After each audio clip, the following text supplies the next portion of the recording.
When billionaire Graham Kensington offers shelter to homeless Zora Williams during a snowstorm, he never expects his act of kindness to change his life. As their worlds collide, can two people from completely different backgrounds overcome their pasts, family expectations, and a dangerous ex to discover that sometimes the most unexpected connections become the most unbreakable? Before we get into the story, comment below where in the world you are watching from today. The winter wind howled through the streets of Manhattan, carrying snowflakes that stung like tiny needles against exposed skin. Graham Kensington stood at the window of his corner office on the 52nd floor, watching the city lights blur through the snowstorm. At 45, he had everything money could buy. A penthouse apartment, a fleet of luxury cars, and Kensington Enterprises, the real estate development company his grandfather had started, and he had transformed into a billion-dollar empire. Yet something was missing. The same emptiness that had followed him for years seemed to grow deeper with each passing day. "Mr. Kensington?" His assistant's voice came through the intercom. "Your car is waiting downstairs." Graham sighed, turning away from the window. "Thank you, Diane. I'm heading down now." He gathered his coat and briefcase, taking one last look at the stack of contracts on his desk. Another day, another deal. The routine was as predictable as it was profitable. The elevator descended smoothly, and Graham checked his watch. 8:30 p.m. Another late night at the office. Not that it mattered. No one was waiting for him at home. When the doors opened to the lobby, he nodded at the night security guard and pushed through the revolving doors into the bitter cold. The wind nearly knocked him back, and he pulled his cashmere coat tighter around himself. That's when he saw her. A woman huddled in the corner of the building's entrance, trying to shield herself from the wind. She wore a thin jacket that was clearly no match for the February weather. Her hands, red and chapped, clutched a small backpack.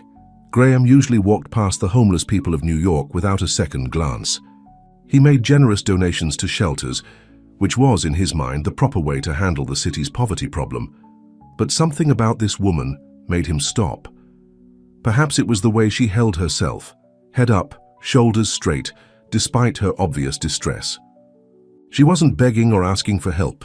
She was simply trying to survive. "Miss," Graham found himself saying, "are you all right?" The woman looked up, and Graham was struck by her eyes, deep brown and filled with a quiet dignity that took him by surprise. "I'm fine," she replied, her voice hoarse but firm. "Just resting a minute." "In this weather?" Graham glanced at the snow swirling around them. "Do you have somewhere to go?" A flicker of uncertainty crossed her face before she masked it. Of course, it was an obvious lie, but Graham admired her pride. "Listen," he said, surprising himself. "There's a coffee shop around the corner. Still open. Why don't you let me buy you something warm to drink?" She eyed him suspiciously. "Why would you do that?" A fair question. Graham wasn't sure of the answer himself. "Because it's freezing out here, and no one should be in this weather without somewhere warm to go." After a long moment, she nodded and slowly stood. Graham noticed she winced slightly, as if in pain. The coffee shop was nearly empty when they entered. The warmth enveloped them immediately, and Graham saw the woman's shoulders relax slightly. "Pick."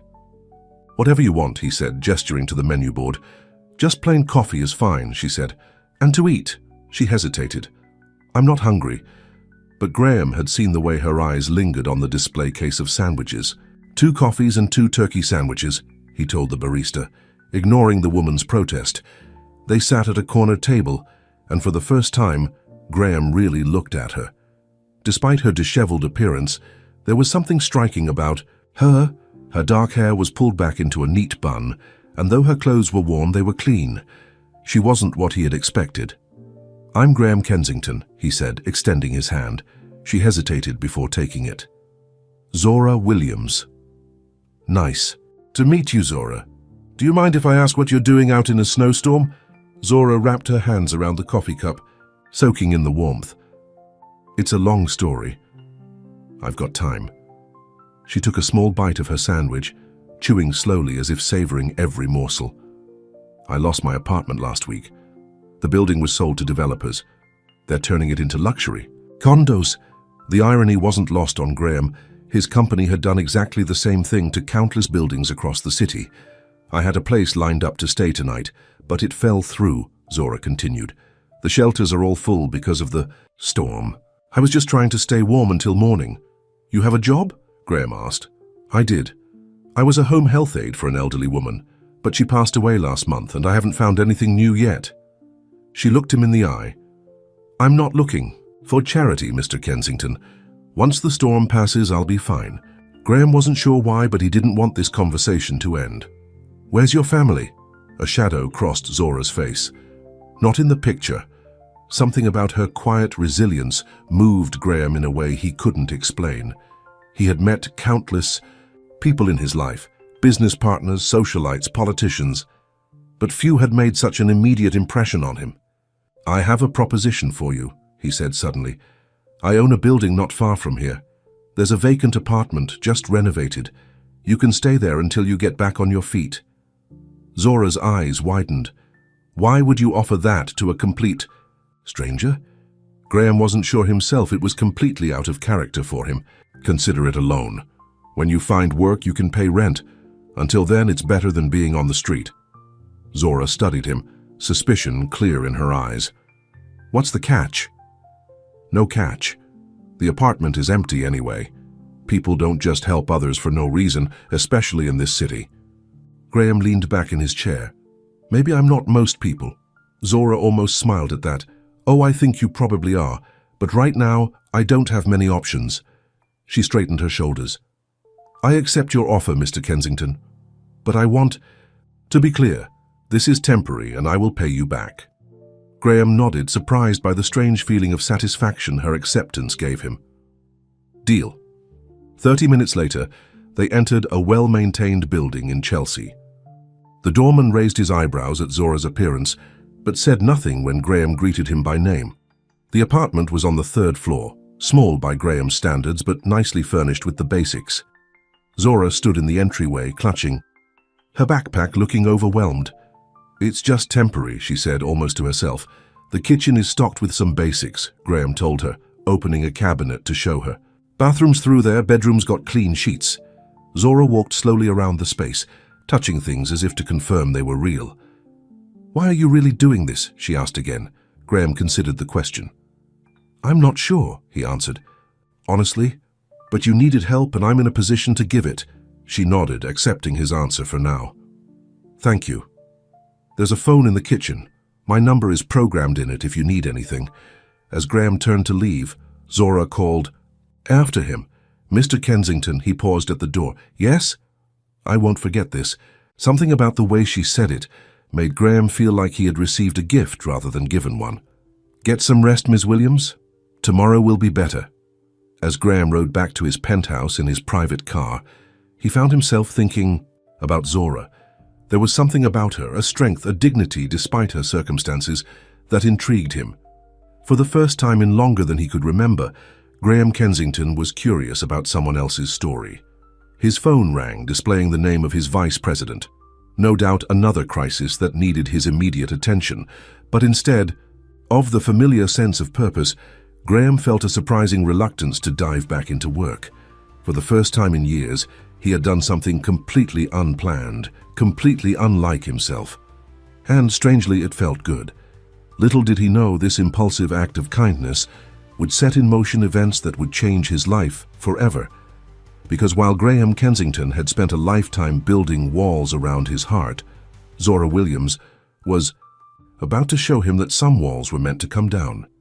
And as the snow continued to fall over New York City, two lives that should never have intersected had just become unexpectedly entwined. 1 week later, Zora stood at the window of the apartment, watching the morning sun reflect off the melting snow. The past 7 days had felt like a dream. Sleeping in a real bed, taking hot showers, having a safe place to call her own, even temporarily, she turned to look at the small living room. She had kept everything immaculate, afraid that one wrong move might make Graham Kensington regret his generosity. The man was a mystery to her. Why would a billionaire businessman care about a woman he found huddled outside his building? The phone in the kitchen rang, startling her. Only one person had that number. Hello, she answered cautiously. Miss Williams, it's Graham Kensington. I wanted to check how you're settling in. His deep voice sent an unexpected shiver through her. "Everything is fine, Mr. Kensington. Thank you again for your kindness." "Have you had any luck with job hunting?" Zora sighed. "Not yet. I've submitted applications to several care facilities, but nothing so far." There was a pause on the line. "Actually, that's partly why I'm calling. My personal assistant mentioned that the company is looking for someone to manage the executive floor kitchen and break room. It's nothing glamorous. Keeping things stocked, making sure everything is clean, occasionally preparing simple meals for meetings. Would you be interested?" Zora's heart raced. "A job? Yes, I would be very interested." "Good. Can you come to the office today around noon?" "I'll be there," Zora said, trying to keep her voice steady. After hanging up, she rushed to the closet where she had hung her few belongings. Nothing seemed appropriate for a job interview at a prestigious company, like Kensington Enterprises. She settled on her least worn pair of black pants and a simple white blouse. At precisely noon, Zora stood in the lobby of the Kensington building, nervously smoothing her hands over her clothes. The receptionist directed her to the executive floor, where she found Graham waiting by the elevator. "Ms. Williams," he greeted her with a nod. "Thank you for coming on such short notice." "Thank you for thinking of me," she replied. Graham led her through a hallway of glass-walled offices to a spacious kitchen area. "This is the executive break room. It needs to be stocked daily, cleaned throughout the day, and occasionally you'd prepare coffee and snacks for meetings." Zora looked around at the gleaming countertops and high-end appliances. "I can handle that. The hours are 8 to 5, Monday through Friday. The pay is fair. Better than market rate, actually." He named a figure that made Zora's eyes widen slightly. "Does that work for you?" "Yes, that's more than generous," Graham nodded. "Good, you can start tomorrow." Zora couldn't believe how easy it had been. "Mr. Kensington, I have to ask, why are you doing all this for me?" Graham seemed uncomfortable with the question. "The position needed to be filled. You needed a job. It's a simple solution to both problems." But Zora sensed there was more to it than that. "Still, I want you to know I'm grateful, and I'll work hard to prove I deserve this chance." Something flickered in Graham's eyes. "I have no doubt you will, Ms. Williams." As they walked back to the elevator, they passed a striking blonde woman who stopped abruptly at the sight of them. "Graham, darling," she air-kissed both his cheeks, "I've been looking for you." "Victoria," Graham said, his tone noticeably cooler. "I didn't know you were coming by today. I wanted to surprise you." Her eyes swept over Zora with barely concealed disdain. "And who is this?" "This is Zora Williams, our new executive floor manager. Zora, this is Victoria Sinclair." Victoria's smile didn't reach her eyes. "How interesting. Well, Graham, don't forget about the charity gala this weekend. The Sinclairs and Kensingtons are hosting together as always." "I haven't forgotten," Graham replied. After Victoria sauntered off, Zora couldn't help asking, "Is she your girlfriend?" Graham's expression was unreadable. "Victoria's family and mine have been connected for generations. Our parents always hoped we would get together, but no, she's not my girlfriend. Just a persistent friend." Zora nodded, unsure why she felt relieved at his answer. The next morning, Zora arrived early for her first day. She quickly learned the routines of the office and the preferences of the executives. Graham's assistant Diane was particularly helpful, showing her where everything was kept and explaining the office dynamics. "Mr. Kensington likes his coffee black, 2 sugars, Diane told her. "And he often skips lunch, so if you can leave something simple in his office around 1, he might actually eat it." "Does he always work such long hours?" Zora asked, remembering how late he had been leaving the night they met. Diane nodded. "Always. The man is married to this company. I've worked for him for 5 years, and I don't think he's taken a vacation once." As the days passed, Zora settled into her role. She took pride in keeping the break room spotless and making sure the executives always had what they needed. She noticed Graham rarely came to the break room himself, instead sending Diane for his coffee, but occasionally she would look up to find him watching her from his office. Whenever their eyes met, he would quickly look away, returning to his work. 2 weeks into her job, Zora was staying late to prepare for a board meeting the next morning when Graham emerged from his office. "You're here late," he said, looking surprised to see her. I wanted to get everything ready for tomorrow's meeting, she explained. Graham leaned against the doorway, loosening his tie. You're doing a good job, Zora. Everyone has noticed. The praise warmed her unexpectedly. Thank you. I appreciate the opportunity. How's the apartment working out? It's perfect. Actually, I was going to talk to you about rent. Now that I have a steady paycheck, I can start paying you. Graham waved his hand dismissively. There's no rush. Get yourself established first. Zora frowned. I don't want to take advantage of your kindness, Mr. Kensington. Graham, he corrected her. And you're not taking advantage. I own the building. One vacant apartment doesn't affect me. Still, I need to pay my own way. It's important to me. Graham studied her for a moment, then nodded. I understand. We can work out a fair arrangement. Their conversation was interrupted by a security guard who appeared at the door. Mr. Kensington, there's someone here to see Ms. Williams. Says it's urgent. Zora couldn't imagine who would be looking for her here. She followed the guard to the lobby, with Graham trailing behind, his curiosity apparently piqued. A tall man, with a hard face, waited by the reception desk. Zora froze when she saw him. There you are, the man said, his voice slick with false charm. You're a hard woman to find, Zora. Marcus, she whispered, fear evident in her voice. How did you find me? I have my ways. We have unfinished business. Graham stepped forward. Can I help you with something? Marcus sized Graham up. This doesn't concern you, Suit. Zora and I go way back, don't we, baby? Zora's hands were trembling. There's nothing to discuss, Marcus. Please leave. Not until you give me what's mine. Graham's voice turned cold. I think the lady asked you to leave, Marcus sneered. And who do you think you are? I'm Graham Kensington, and this is my building. You have exactly 5 seconds to exit before security escorts you out. Something in Graham's tone must have registered with Marcus, because his expression changed. Kensington, the real estate guy? He looked between Graham and Zora. Well, you've moved up in the world, Zora. Always knew you were a smart girl. Security, Graham called, and 2 guards appeared instantly. I'm going, Marcus said, raising his hands. But this isn't over, Zora. You know what you owe me. After he was gone, Zora stood shaking in the lobby. Who was that? Graham asked gently. My ex, Zora managed to say. From a long time ago. I'm sorry he came here. Don't apologize. Are you all right? Zora nodded, but she was clearly rattled. I should go. I'll drive you home, Graham said, not a question but a statement. In his car, Zora sat silently staring out the window. Graham didn't press her for details, but his mind was racing with questions. Who was this Marcus, and what kind of hold did he have over Zora?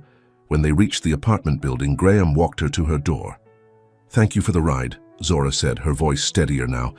Zora, Graham said, hesitating. If you're in some kind of trouble. She shook her head. It's nothing I can't handle. But Graham wasn't convinced. If he bothers you again, call me. Anytime. Their eyes met, and for a moment something passed between them. A connection neither had expected to feel. Why do you care? Zora asked softly. Graham had been asking himself the same question. Why did this woman matter to him? Why? Had he gone out of his way to help her when he'd spent his life focused solely on business? I don't know, he admitted, but I do. The honesty of his answer surprised them both. Zora's expression softened, and for a brief moment, Graham thought she might reach out to him. Instead, she unlocked her door. Good night, Graham, she said, his name sounding different when she said it. Good night, Zora. As Graham drove back to his penthouse, he couldn't shake the image of Zora's face when she saw Marcus. She had been genuinely afraid, and for the first time in his adult life, Graham felt a fierce protective instinct that had nothing to do with business or profit.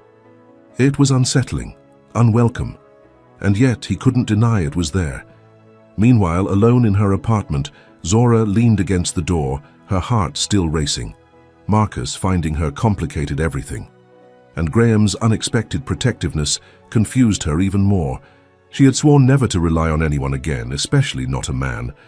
Her walls had kept her safe for years, but something about Graham Kensington made her wonder if some walls were meant to come down, and that thought terrified her more than Marcus ever could. The charity gala was in full swing at the Plaza Hotel. Crystal chandeliers cast a warm glow over the ballroom filled with New York's elite. Graham Kensington adjusted his bow tie as he navigated through the crowd, nodding politely at familiar faces but avoiding lengthy conversations. "There you are!" Victoria Sinclair appeared at his side, stunning in a red designer gown. "I've been looking all over for you." Graham forced a smile. "Victoria, you look lovely." "And you look distracted," she replied, hooking her arm through his. "You've barely said 2 words to anyone all evening. What's on your mind?" What was on his mind was Zora. After the incident with Marcus 3 days ago, she had been quieter at work, her usual warmth dimmed by whatever worry she carried. Graham had tried to give her space, but he couldn't stop thinking about her. "Just business," Graham answered Victoria. "The Hudson Yards project is at a critical stage." Victoria rolled her eyes. "Business, always business. You need to learn to relax, darling." She leaned closer. "Maybe I could help with that." Graham was saved from responding by the arrival of his brother, Charles Kensington. "Graham, there you are," Charles said, clapping him on the shoulder. "Mother's been asking for you."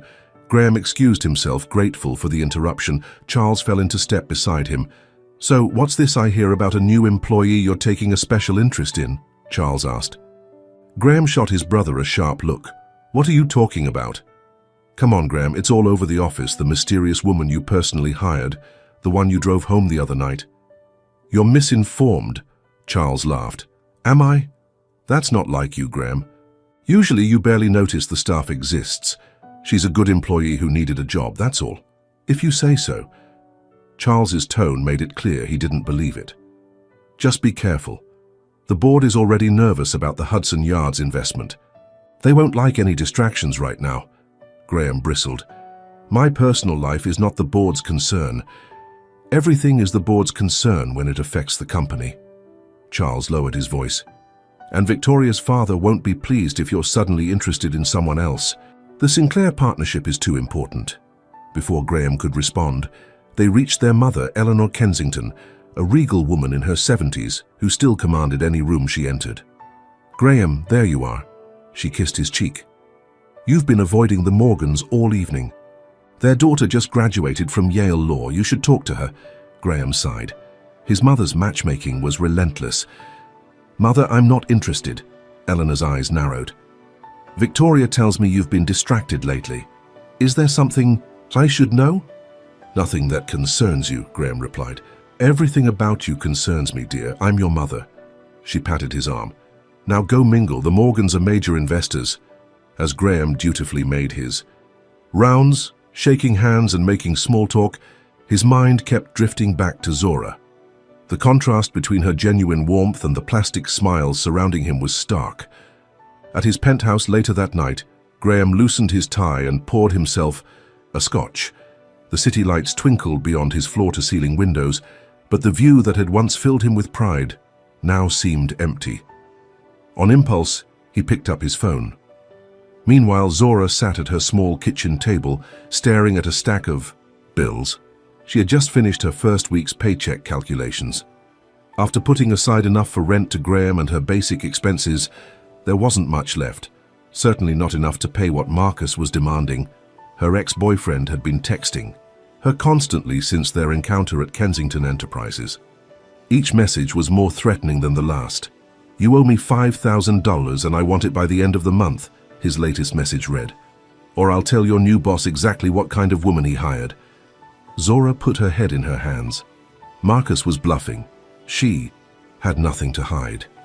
But she couldn't bear the thought of Graham looking at her differently if Marcus started spreading lies. The apartment phone rang, startling her.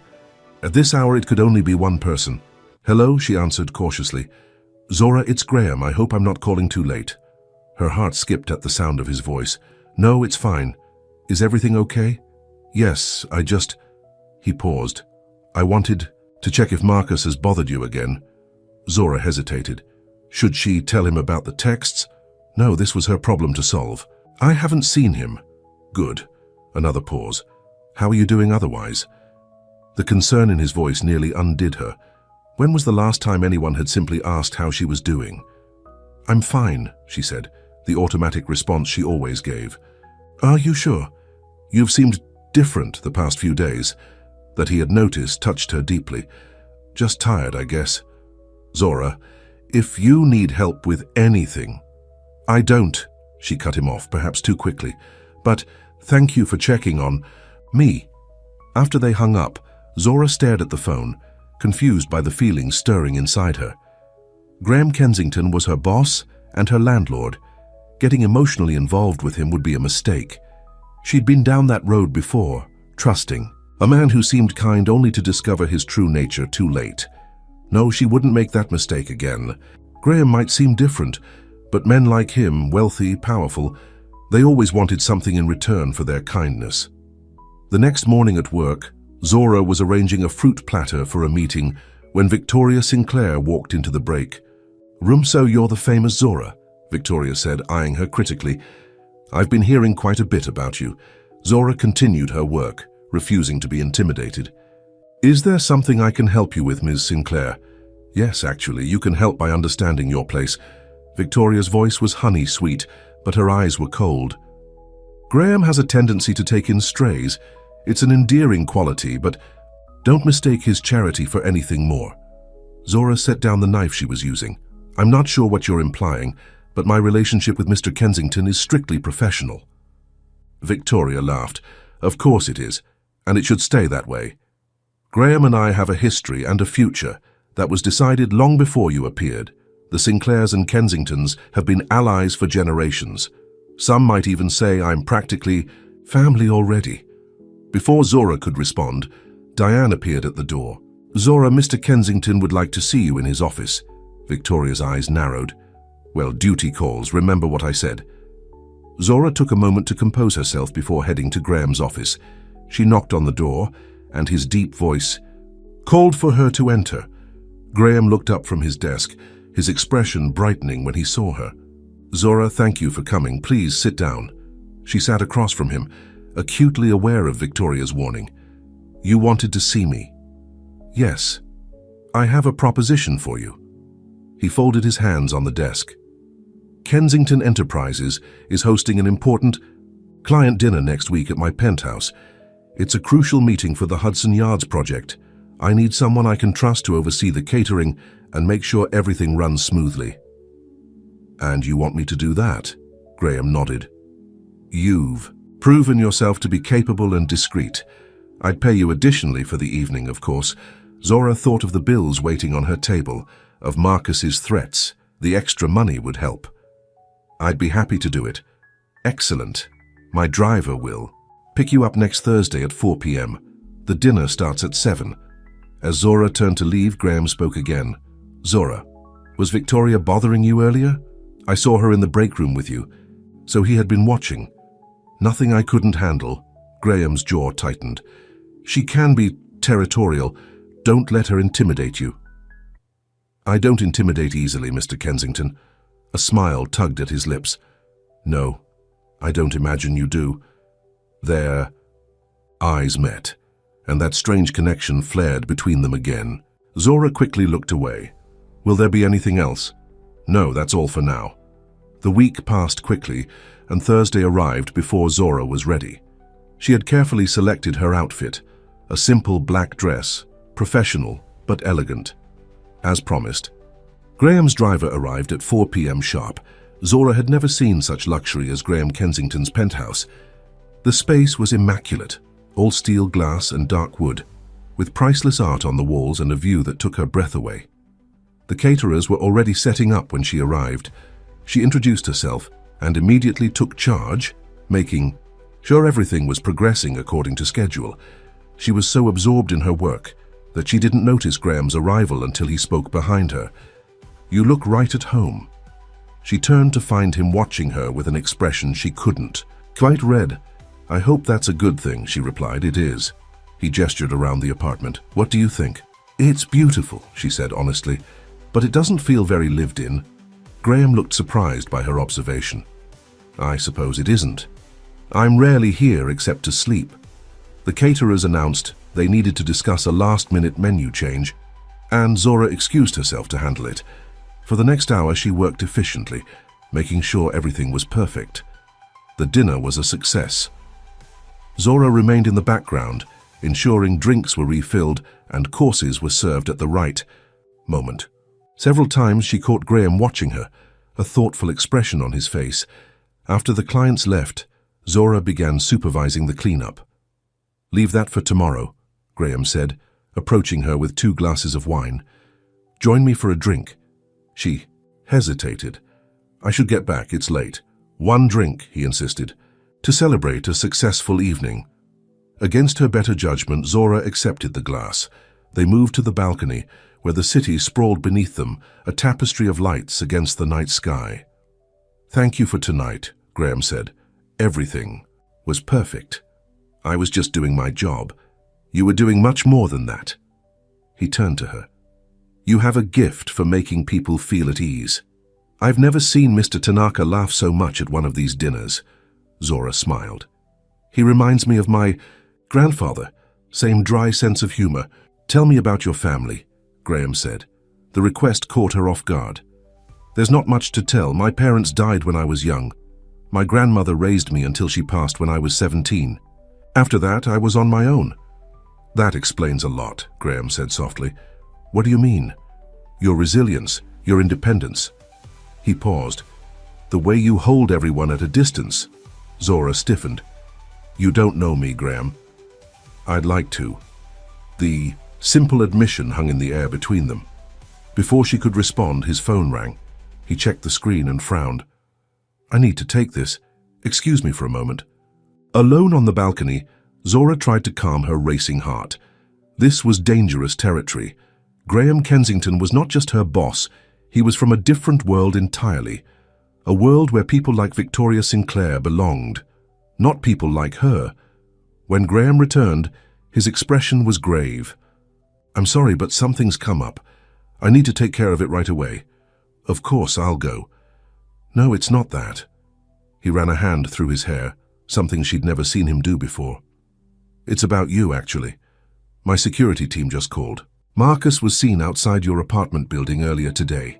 Zora felt the blood drain from her face. "What?" "He was talking to the doorman, asking questions about you. When the doorman wouldn't give him information, he became belligerent. Security removed him. But I'm concerned about you going back there tonight." "I'll be fine," Zora insisted, though fear curled in her stomach. Graham shook his head. "I don't think you should stay there tonight. I have a guest room here. Or I can put you up in a hotel if you'd prefer." "I can't impose." "It's not an imposition, Zora." His voice was firm. "It's about your safety." She wanted to refuse, to prove she could handle this on her own. But the thought of facing Marcus tonight terrified her. "The guest room," she said finally. "Just for tonight." Graham nodded. "I'll have my driver bring some things from your apartment. Is there a spare key?" "In the kitchen drawer." While they waited for the driver to return, Graham showed her to the guest room, a space larger than her entire apartment, with its own bathroom and a view just as spectacular as the living rooms. "Why are you doing all this?" Zora asked, the question that had been haunting her since the night they met. Graham was quiet for a long moment. "Because when I look at you, I see someone who's been fighting alone for too long, someone who deserves better." He took a step closer. "And because when I'm with you, I feel something I haven't felt in years." "What's that?" she whispered. "Alive." The intensity in his eyes made her heart race. He was close enough now that she could feel the warmth of his body, smell his expensive cologne. For a wild moment she thought he might kiss her, and worse, she wanted him to. A knock at the door broke the spell. The driver had returned with her things. "You should get some rest," Graham said, stepping back. "We can talk more in the morning." Alone. In the guest room, Zora sat on the edge of the bed, her emotions in turmoil. What was happening between them was impossible. He was Graham Kensington, billionaire, empire builder. She was a woman who had been homeless just weeks ago. They came from different worlds, and yet when he looked at her, none of that seemed to matter. As she drifted off to sleep in the softest bed she'd ever felt, Zora couldn't shake the feeling that her carefully constructed walls were beginning to crumble, and for the first time in years, the thought didn't terrify her. Morning sunlight streamed through the floor-to-ceiling windows of the guest room, gently waking Zora. For a moment, she was disoriented. Then she remembered she was in Graham's penthouse. The events of the previous night came rushing back. The dinner, their conversation on the balcony, Marcus lurking around her apartment. She got up and showered in the luxurious bathroom, then dressed in the clothes the driver had brought. When she emerged from the guest room, she found Graham in the kitchen making coffee. The sight of New York's most powerful businessman in casual clothes, his hair slightly rumpled, made her pause. "Good morning," Graham said, looking up with a smile that made her heart flutter. "Coffee? Please." He handed her a mug, their fingers brushing briefly. "Did you sleep well?" "Better than I expected," she admitted. They sat at the breakfast bar, a comfortable silence between them as they sipped their coffee. It felt strangely domestic, almost as if they'd been doing this for years. "Zora," Graham finally said, "we need to talk about Marcus. What does he want from you?" She stared into her coffee. "Money. He claims I owe him $5,000 from when we were together." "Do you?" Zora looked up, meeting his gaze directly. "No, but Marcus has a way of twisting things, making people believe his version of events." "Tell me about him," Graham said gently. She sighed. "We were together for almost a year, 3 years ago. He was charming at first, said all the right things. I was lonely after my grandmother died, and he made me feel less alone." She paused, but then he changed. He lost his job and started gambling. He'd come home drunk, angry. When I tried to leave, he threatened me, said no one else would ever want me. Graham's expression darkened. "Did he hurt you?" "Not physically, but emotionally." She swallowed hard.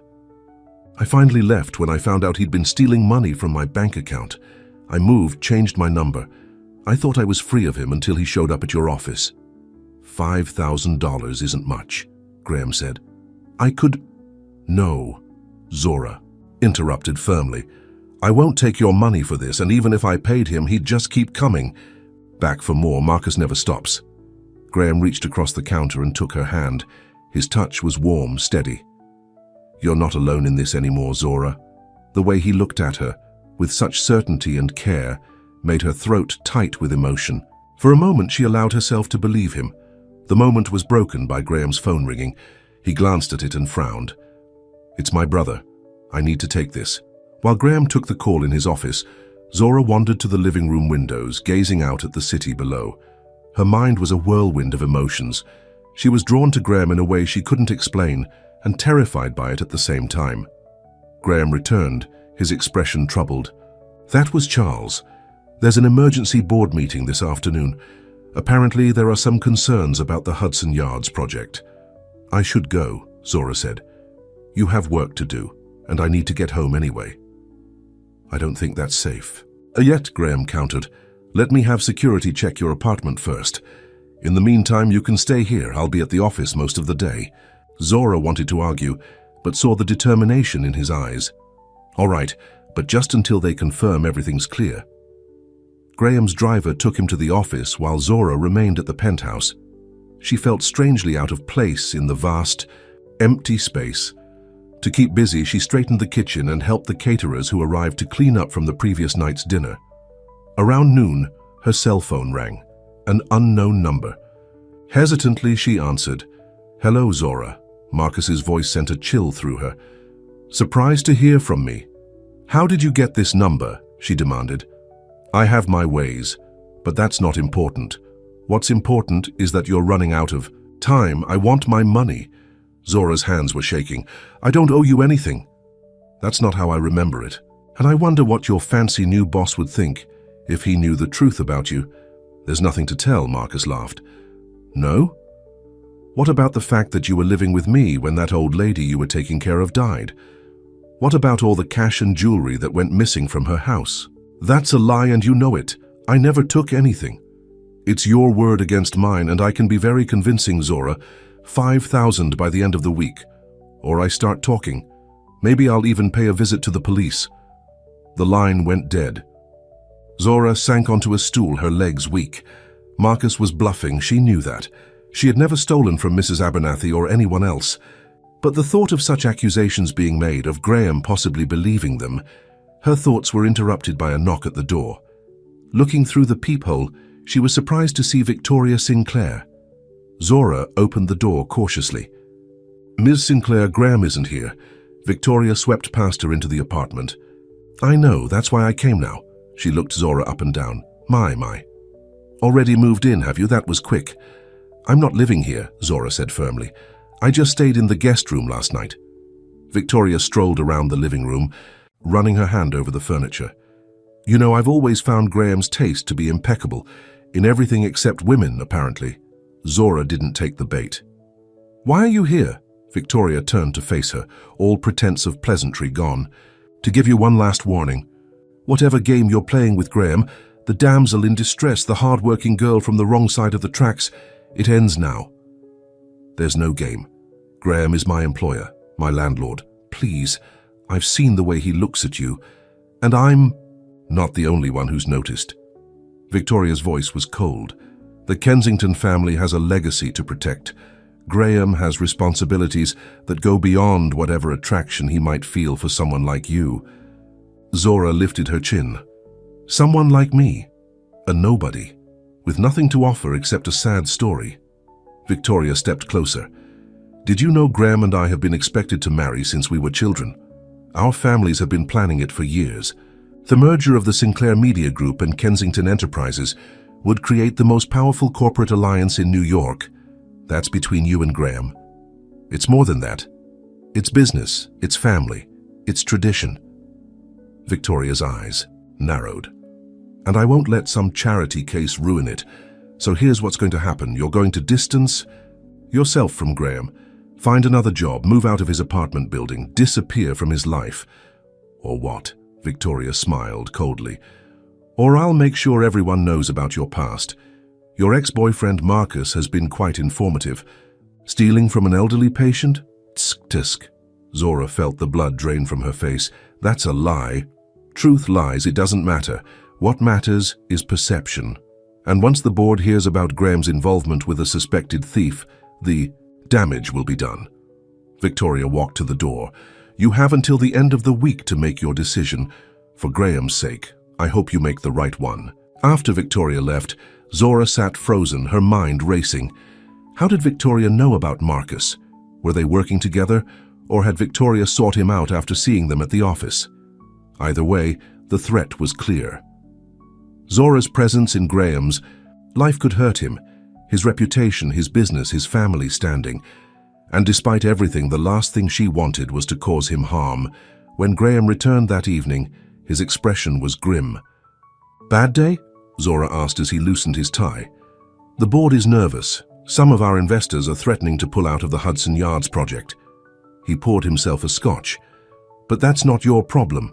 Has security checked your apartment?" "Yes. They said it's clear. No sign of Marcus." Graham nodded. "Good. Still, I'd feel better if you stayed here a few more days, just to be safe." "I can't do that, Graham." Her voice was soft but firm. He looked at her in surprise. "Why not?" "Because..." She hesitated. "Because this isn't right. You're my boss. I'm your employee. People are already talking. Let them talk." "It's not that simple." Zora took a deep breath. "Victoria came by today." Graham's expression darkened. "What did she want?" "To remind me of my place. To tell me about your family's expectations." Zora met his gaze. "She also mentioned Marcus. Somehow she knows about him, about the lies he's telling." Graham set down his glass. "Victoria has no right to interfere in my life. But she's right about one thing. I don't belong in your world, Graham. I never will." He crossed the room to stand in front of her. "That's not true." "It is. Look at all this." She gestured around the penthouse. "This is your reality. Mine is a small apartment and a job that barely pays the bills. We're from different worlds. I don't care about that." His voice was intense. "Zora, since the night I met you, something has changed in me. For years I've been going through the motions, building the company, making money, living up to my family's expectations. But it was all empty. I didn't realize how empty until I met you." His words made her heart ache. "Graham, no, Let me finish. He took her hands in his. You see me. Not the billionaire, not the Kensington name. Just me. Do you know how rare that is? How precious? Tears stung her eyes. Victoria said you two are expected to marry, that your families have been planning it for years. Graham shook his head. Victoria and I grew up together. Our families are close. But there's never been anything between us, at least not on my part. And I've never agreed to any arranged marriage. But your family, my family doesn't control my life, Zora. I'm a grown man who can make his own choices. His eyes searched. Hers. And I choose you. The simplicity of his declaration took her breath away, but still she hesitated. What about Marcus? The things he's saying about me? I don't believe them for a second. Graham's voice was firm. But if it would make you feel better, we can face him together. Get him to admit he's lying on record. How? I have an idea, but you have to trust me. The next day, Graham's plan was set in motion.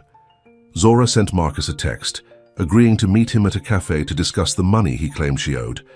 What Marcus didn't know was that Graham would be watching from nearby and that the cafe was owned by a friend of his who had agreed to place microphones at their table.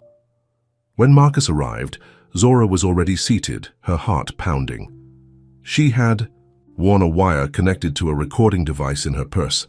I knew you'd come around, Marcus said, sliding into the seat across from her.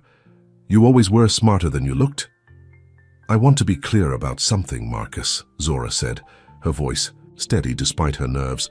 I don't owe you any money. I never stole anything from Mrs. Abernathy. You're the one who took her jewelry. Marcus smirked. Prove it. It's your word against mine. And who's going to believe a nobody like you over me?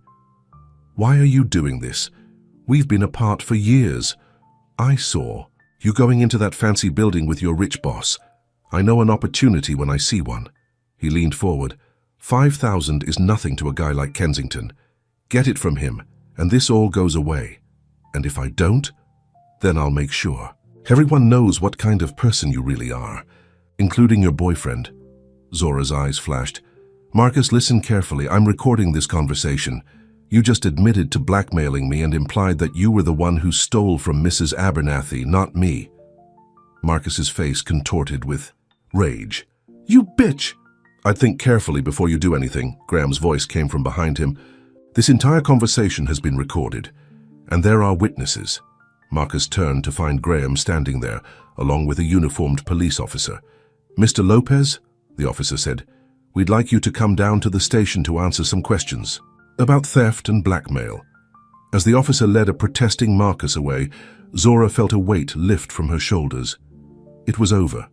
The lies, the fear, all of it. Graham sat down across from her. Are you okay?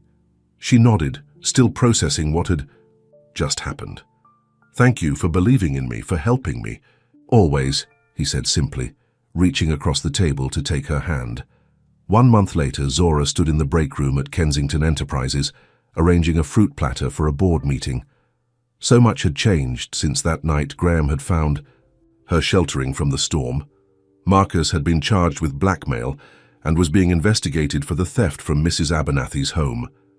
Victoria had backed off after Graham had a long private conversation with her father about the future of their company's partnership, and Zora had moved back to her apartment. But she didn't spend much time there anymore. Most nights found her at Graham's penthouse, which no longer felt cold and unlived in. She had added small touches, colorful throw pillows, fresh flowers, books stacked on side tables. More importantly, there was laughter in those rooms now, and warmth, and love. There you are, Graham said, appearing in the doorway. He wore a perfectly tailored suit, as always, but his face was different now, more relaxed, happier. The meeting's about to start. I'll bring the refreshments in a minute, she replied. Graham smiled, that special smile that was just for her. Actually, I was hoping you'd join us. Zora looked up in surprise. Join the board meeting? Why? Because I have a proposition for you. He came closer, taking her hand. I'm starting a foundation, the Kensington Foundation for Housing Security. It will help people who are facing homelessness, provide emergency housing, job training, legal assistance, All the things that might have helped you if they'd been available. Zora felt her eyes fill with tears. Graham, that's wonderful. I want you to run it. His eyes were serious now. You understand what these people are going through better than anyone. You have the heart, the compassion, and the strength to make a real difference. Me?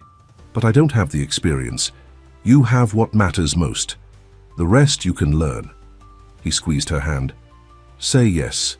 Zora thought about how far she had come, from huddling in a doorway in a snowstorm to this moment, all because one man had stopped to see her when everyone else walked by. Yes, she said, her heart full. Graham's face lit up. Then let's go. Tell the board they're about to meet the new executive director of the Kensington Foundation. As they walked toward the boardroom, hand in hand, Zora marveled at the journey that had brought them here. She had been so cold that night, so lost. And Graham had been so empty, so alone despite his wealth and power. They had saved each other. That evening, standing on the balcony of the penthouse they now shared, Zora rested her head on Graham's shoulder as they watched the sun set over the city. What are you thinking? He asked, his arm wrapped around her waist. That I'm glad I was sheltering in your doorway that night. That I'm glad you stopped. Graham turned to her, his eyes reflecting the golden light of sunset. I think I've been waiting for you my whole life. I just didn't know it until I found you. He reached into his pocket and pulled out a small velvet box. Zora's breath caught as he opened it to reveal a stunning diamond ring. Zora Williams, he said, his voice filled with emotion. You came into my life unexpectedly and changed everything. You showed me what it means to truly care for someone, to put their needs above my own. You taught me that real strength isn't found in power or wealth, but in the courage to open your heart. He took the ring from the box. I know it hasn't been very long, but I've never been more certain of anything. I want to share my life with you, not because I need to take care of you, but because we're stronger together. Will you marry me? Tears of joy slipped down Zora's cheeks. Yes, she whispered. Yes, Graham. As he slipped the ring onto her finger and pulled her into his arms, Zora felt a sense of peace she had never known before. She had spent so long fighting, surviving, protecting herself from hurt.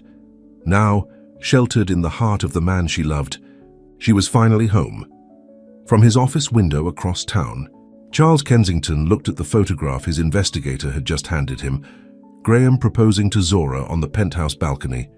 His expression was unreadable as he set it down on his desk. What do you want me to do with this information? Sir? The investigator asked. Charles was silent for a long moment, thinking of his brother's face in the photo, happier than he had seen him in years, perhaps ever. Nothing, he finally said. Do nothing. Some battles weren't worth fighting, and perhaps, just perhaps, his little brother had found something more valuable than the Kensington legacy. He had found love.